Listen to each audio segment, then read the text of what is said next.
అందరికీ నమస్కారం.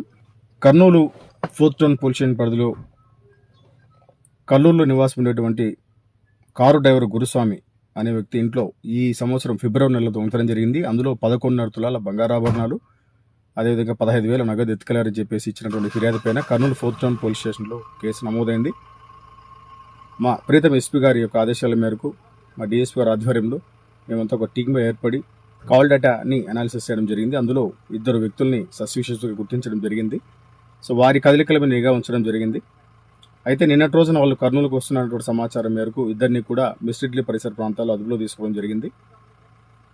వారిద్దరిని విచారించగా మనకు తెలిసిన విషయాలు ఏంటంటే, మొదట జగదీష్ అనే వ్యక్తి, ఇతను గుడివాడకు చెందిన వ్యక్తి. ఇతని మీద ఇప్పటికీ సుమారుగా 25 పైన కేసులు, దొంగతనం కేసులు నమోదై ఉన్నాయి. పలుసారి ఇతను జైలు కూడా పోవడం జరిగింది. అదేవిధంగా ఇతనికి 2nd బెటాలియన్ కర్నూలులో పనిచేసేటువంటి ఏపీఎస్పీ కానిస్టేబుల్ సహకరించి అతను ఇద్దరు కలిసి అతని బండిలో రెక్కీలు చేసుకొని లాక్ హౌసెస్ ఏవే ఉన్నాయో చూసుకొని తర్వాత అవకాశం దొరికినప్పుడు వాళ్ళని దొంగతనం చేసే విధంగా వాళ్ళు ప్లాన్ చేసుకోవడం జరిగింది. సో నిన్నటి రోజున వీరి యొక్క కన్ఫెషన్ మేరకు వీళ్ళిద్దరిని కూడా అదుపులో తీసుకొని అరెస్ట్ చేయడం జరిగింది. వారి నుంచి 5 తులాల బంగారు ఆభరణాలను కూడా రికవరీ చేయడం జరిగింది. అదేవిధంగా సదరు నేరానికి ఉపయోగించినటువంటి కృపానంద్ యొక్క పల్సర్ మోటార్ సైకిల్ను కూడా సీజ్ చేయడం జరిగింది.